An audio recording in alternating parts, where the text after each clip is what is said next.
Hey, what is up guys? So we are going to be doing a deck profile for using 3 of the Emperor of Darkness, aka the new Monarch structure deck profile. So keep in mind we're only using 3 copies of the structure deck. Everything else, reinforcement of the army, 1-for-1, all these other cards we're not playing simply because some players can only afford 3 copies of structure deck, and a lot of you guys want the deck profile. I've been doing a lot of testing. Now, some of you guys watched the live stream last night. This deck does pretty well, even with just using this format of just using 3 copies of the structure deck. But anyways, we're going to jump right into the deck profile. You'll notice that there's 3 cards missing. I'm going to give you guys a bunch of suggestions, and you can try out whatever you would like to. But for the most part, I actually really like this core, and I think it's pretty much self-explanatory for most of the players that have played Monarchs before. But if you haven't played them, I'll show you guys a quick little replay. I got a lot of replays for you guys, but unfortunately a lot of them actually errored out because there's a new update, but that's irrelevant. You'll still get to see basically what you do in the deck. So anyways, let's go ahead and get started. So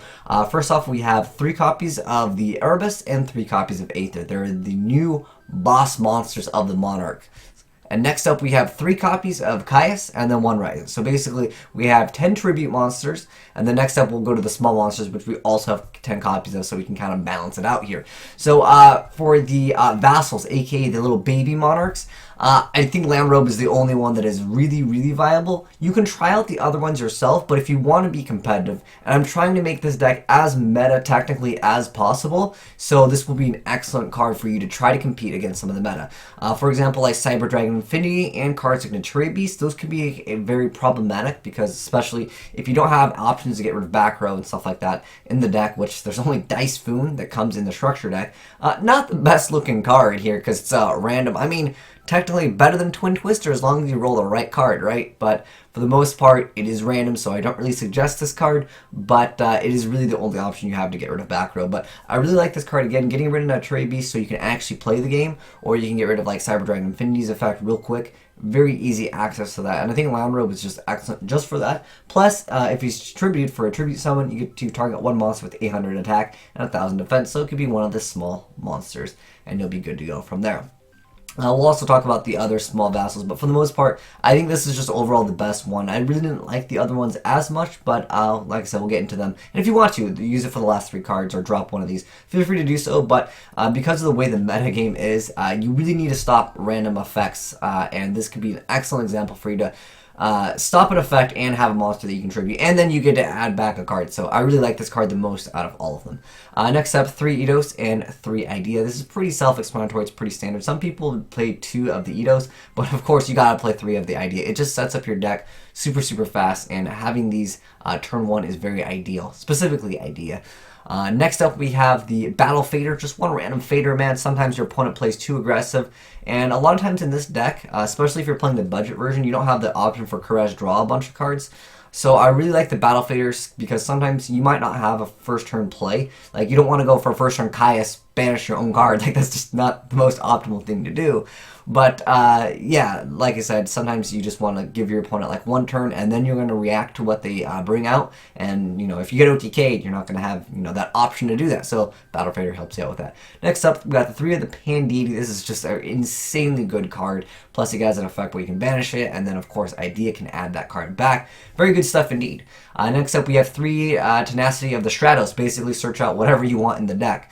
When you actually activate the effect Pan-Deity, where it says you can banish this card from the graveyard to reveal 3 Monarch spell and trap cards, pretty much what you want to do is reveal 3 copies of Tenacity. You want to get Tenacities in the graveyard as quickly as possible. So you just reveal 3 copies of it, whatever they give you. Oh, too bad, it's going to be Tenacity. Obviously, if you have Tenacity, one of the Tenacities in your hand, then search for whatever you want plus 2 Tenacities. So then at that point, they're probably not going to give you Tenacity. They'll give you whatever you wanted in the first place. So it's totally okay to do that. Like I said, you want to get Tenacities in the graveyard as quickly as possible, simply because some of the cards have utility. For example, like the original Monarch, where you need to actually banish some of the Monarch spell and traps, so you'll have access to that as many times as possible and as quickly as possible. Next up, we have 3 copies of the Monarch Stormforth. Pretty self-explanatory. Very, very good card. Love it with the Caius and then the 1 random Ryza. I just feel like Ryza is just not as good. Banishing is much better than returning it to the top of the deck, especially if it's like a card that you don't want them having at all. So yeah, it's an okay card now. It used to be very strong. Ryza used to be actually on the ban list. Well, he wasn't banned, but yeah, I think he was like semi-limited or limited. But next up we have the enemy controller. I really like this card for its utility. It might take a little bit of time to get used to this for some of you newer players, but this card has excellent utility. It opens up potential to deal like 6,000 plus damage sometimes in this deck, so I really like this. Maybe you contribute the Battle Fader, and then you can take their monster, then you can go normal summon idea, bring out this, go for original Monarch, get an additional summon, and then from there you obviously can go off and maybe shut down your opponent with the Dominion of the Legendary Monarch after that, so great access to that as well. This card is just excellent overall. Like I said, it might take some time to get used to. It's more of a quote-unquote skillful card. It requires you to know a little bit about when to actually push. And if you are more familiar with enemy controller, definitely try out too. I really like this card a lot. It's an excellent card. If you were playing Treeborn Frog, you can actually activate this during your standby phase, and you can actually tribute Treeborn Frog and actually get Treeborn Frog back in the same standby phase. But that was kind of like an older Monarchs, and obviously Treeborn Frog is like 25 cents. If you want to add it in here, feel free to go ahead and do so. But as far as the other Monarchs cards that are like continuous that I really like March of the Monarchs and Return of the Monarchs. I decided to go for 1-on-1 because you can search out for whatever you need to search out for, and these are just excellent little cards here. More than likely, you can clog your hand if you play like 3 copies of this, 3 copies of this, so I don't really recommend you guys to play 3 and 3. If you really want to, you can try 2 and 2. OCG's been doing 2 sometimes, but for the most part, I think 1 is actually enough because you don't want to clog your hand with too many cards that are just too conjunctional. Next up, we have this one actually, you probably should read the effect real quick, or I'll give you guys a TLDR version of the card. So March of the Monarchs makes it so tributed summon monsters, aka all the big monsters that you bring out, cannot be destroyed by card effects and cannot be targeted. You can't special summon monsters from the extra deck, but you have no extra deck, so there's no downside on this card. The Return of the Monarchs is pretty good as well. So as long as you tribute a monster, when you tribute summon it, you get to activate one of the effects, so you can add any of the big Monarchs, the bigger Monarchs, and then like the big Monarchs. Obviously the vassals aren't really Monarchs to begin with, but yeah, you basically get to add whatever you want to add for whatever scenario that you need. Pretty much for the most part, you usually just go for Caius. Caius is just, he's the original OG boss Monarch. Like, this guy is pretty much the best. And in the old structure deck, this is the card that you actually got as the foil card. But next up we have the true Monarch Dominion, or the Dominion of the Legendary Monarch. So as long as you have no cards in your extra deck, if you control attributed summon monster and your opponent does not, your opponent cannot special summon monster from the extra deck. So against certain decks, you can instantly win. In addition to that, this also has another effect where if a attributed summon monster controls attacks an opponent's monster, it gains 800 attack during damage calculation only. And if that wasn't enough, once per turn you can reduce the level of one monster in your hand that has 2800 attack and 1000 defense by 2, even after they are summon/set, or if this card leaves the field until the end of this turn. So this card has too much utility to just play one of, so I decided to play 2 copies of it. Again, if you want to play multiple copies of any of these other cards, it's actually okay, simply because DeeDee can help you recycle it, but I felt like I'd let you guys decide what you want to do with this deck, because I feel like this is a pretty decent core, and then again, you just pick the last 3 cards. Next up, we got the Monarchs Erupt. So this is kind of like your skill drain of the deck. You have to have no cards in your extra deck, which of course you won't have because you're using 3 copies of the structure deck. And as long as you control attributed summon monsters, you get to negate the effects of all face-up monsters on the field except for attributed summon monsters. During your end phase, if you control no attributed summon monsters, you send this card to the graveyard. So yeah, it has that downside, but obviously if you're at the position where you don't have attributed summon monster, kind of goes the same with this card. It's like if you don't have one, well, that kind of sucks for you. But I really do like this card. This can be an instant win condition, and I'll show you guys a replay where I tried to bluff my opponent with this card. This card is just, it's so awesome. It's one of those auto win cards in certain scenarios where if you're playing against an opponent that just doesn't happen to have Twin Twister at the time, you can beat him down relatively quick. And then lastly, we have 2 copies of the original Monarch. So the original Monarch, it's basically like a card where you can I don't know if I want to call it a recurring, like, what was that, the 1,000 Blades. So just, this card keeps on coming back for days. A lot of these cards will let you send cards to the graveyard. This is the card that you actually want to send to the graveyard. If you happen to have DeeDee, you usually want to send this card to the graveyard. But don't banish DeeDee for this effect. Do not do that. Banish DeeDee to search out Tenacity, activate Tenacity, and then search out this card. But anyways, so the original Monarch, it's once per turn you get 2 Monarch Spell and Trap cards in your graveyard, and you can shuffle them in the deck and draw 1 card. But if this card is in your graveyard, you can banish one other Monarch spell and trap from your graveyard to special summon this card in defense position as a normal monster fairy. It doesn't really matter. It has 1,000 attack and a 2,400 defense. This card is not treated as a trap card. You can only use this effect of Original Monarch once per turn. So you usually do it during your opponent's end phase, and then, you know, when it's your turn, you can go for another one if you really need to. But for the most part, I really like this card. It helps you sustain. Excellent card indeed. But for the last 3 cards, I'm going to mention some cards. You guys can try them out, see which ones you guys like, and I'll try to give you guys some other little basic concepts of like how you can use some of the cards in combination with each other. But anyways, let's go ahead and jump right into the side. Oh, this is not the side deck. It's just kind of cards you can fill for the last 3 cards. But yeah, so anyways, first off we have Mobius. So when he's attributed summon, he gets to target up to 2 spell and trap cards on the field and destroy them. For the most part, most cards negate your summons in Yu-Gi-Oh! Anyways, or they negate the effects like Solemn Strike or Solemn Warning. Like, they negate your summon anyways. But he's not a bad card. He can definitely do some work, so if you want to go ahead and throw him in, he's an okay card. If you want to play more Rises, feel free to do so. If I could play 4 Caius, I honestly would play 4 Caius. Caius is just the best. Like, he's too good in this game. I love this guy. He's awesome.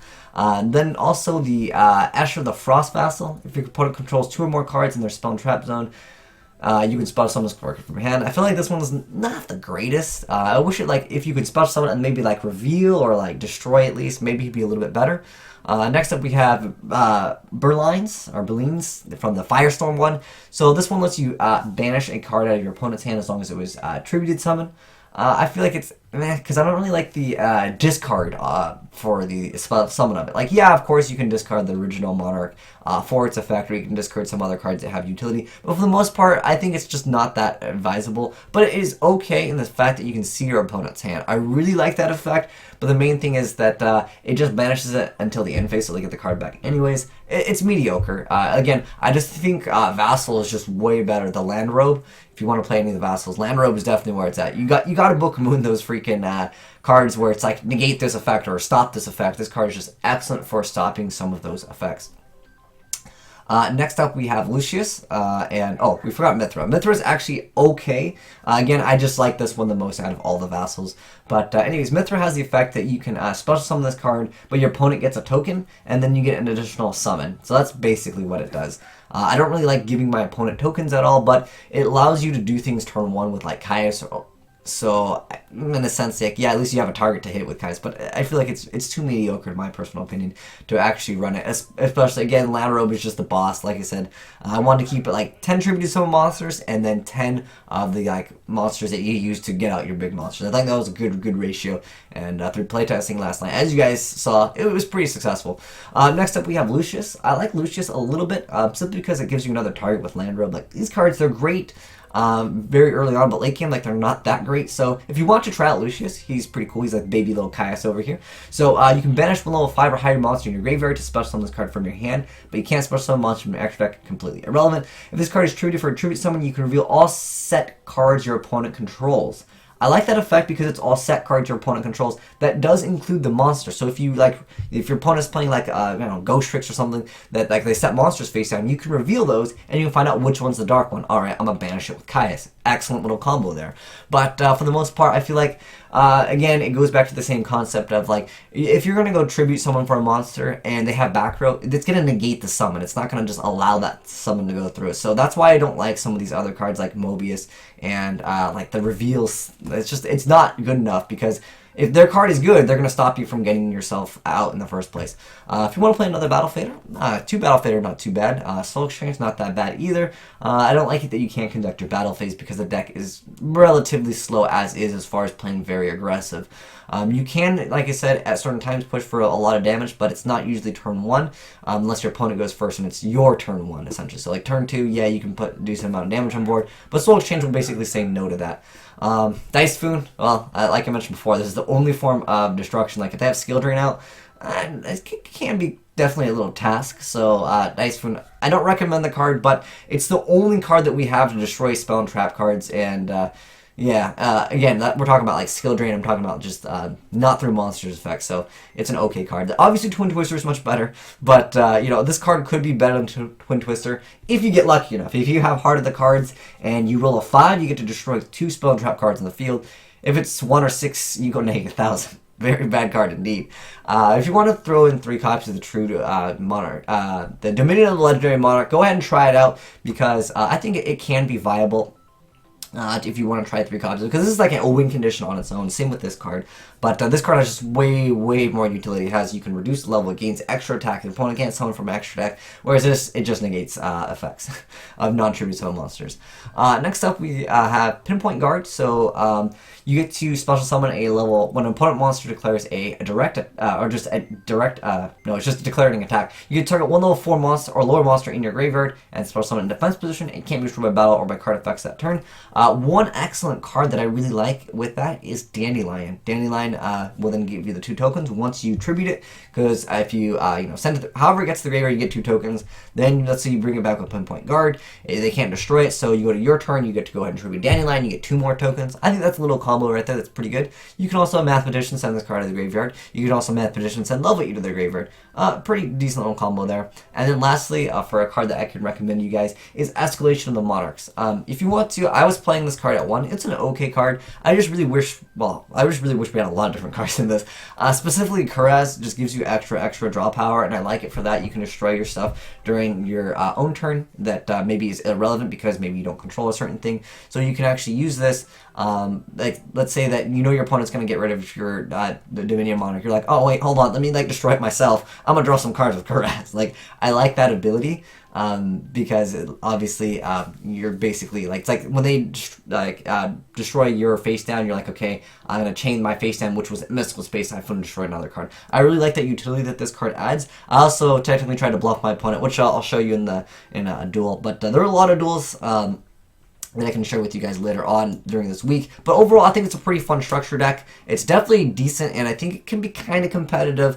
It does have inconsistent hands at times when you open up with, like, if you want to play the deck that's non-budget version with, like, all, like, the bigger Monarchs, like the Mega Mobius, Mega Caius, you can try those deck versions out. They will brick at times because of the Mega Monarchs, but that's just something that you're going to have to deal with. But anyways, I'm going to show you guys a quick little replay so you guys can kind of see the basic concepts and combos of the deck. You can also see me try to like try hard and try to out-bluff my opponent, but he didn't really care. Like I said, there's a bunch of replays that I had from the stream, but a lot of them got errored out by an update. But I could go ahead and show you guys this little one right here. Well, actually, this is the one that's gonna watch the skill. Oh, error occurs. Too good, man. All right, so that one was the one that errored out. There's a lot of replays that we had, but like I said, unfortunately, they just updated and they errored out. But this is gonna be a really good example of how you can try to bluff your opponent. My opponent didn't care. He was playing a Cyber Dragon Infinity deck. Like, that was the deck that he was playing. And it was like a turbo version of the deck. So all his deck is going to do is make Cyber Dragon Infinity. I really wish I had that Vassal card, the Land Robe, but it's really easy to deal with just like one of these with plus no backer, because you activate Storm Forth, he has to negate it. So very simple concept over here. So this is the basic concepts of the deck. You summon Idea, bring out Eidos. Eidos then gives you an additional summon. So you can go ahead and summon Caius, and then from Caius' effect you get to banish Cyber Dragon Infinity, and then we're good to go. You can play a little bit more aggressive in the deck because the numbers work out in increments of 800. Getting that extra 800 damage can be very key because it puts them at certain life points. So don't be afraid to play a little bit aggressive in the deck with the small monsters. You can attack with the Idea. So he just goes ahead and makes another one. You'll see right here that I set this, and some people don't understand, like, I already have a card that I contribute for, and that's not really something that I really need to search out for, like another Caius.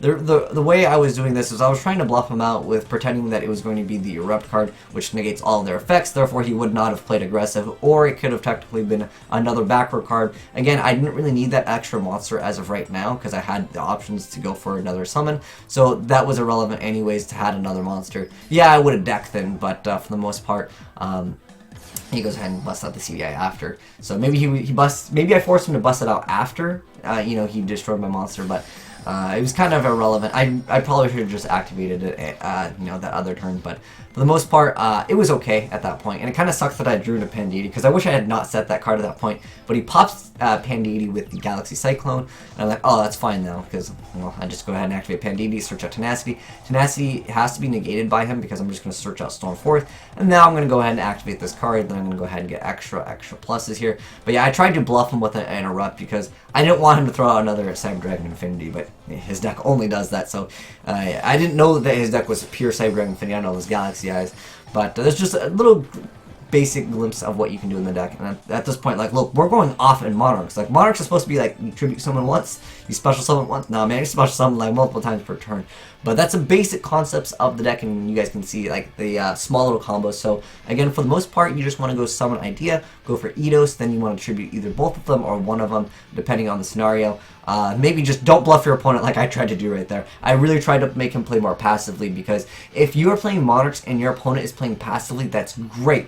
Especially if they just put like one card per turn. Obviously he was playing a deck which was like a one-trick pony kind of a deck, but a lot of other decks will play more aggressive, and sometimes Monarchs can't deal with very, very harsh aggression, especially when they are relying on basically like a one like summon per turn kind of orientation. And what I mean by that is they only have one option to go for like tribute summon for this one monster, and if they negate that, sometimes it can kind of sucks, but it can kind of suck. But that's why you have that other card which makes it so Monarchs or tribute summon monster can't be destroyed or be targeted, so that can help out if you happen to run against those decks quite a bit. Anyways, hope this helps some of you guys out get started on this deck, and have some fun playing with the deck, guys. I probably should have muted that audio, so now we got that double audio going on, 2 strong 5 me. But anyways, yeah, let me know what you guys think of the deck. If you guys have any suggestions for any of these other like last 3 slots, feel free to let everyone know. If you want my suggestions, heck, I don't really mind this card that much, and this card can be used, like Dandelion can be used, like there are a lot of different cards that I think are great. But yeah, just try it, see what you like for the last 3 cards, because I feel like these are pretty much open to interpretation.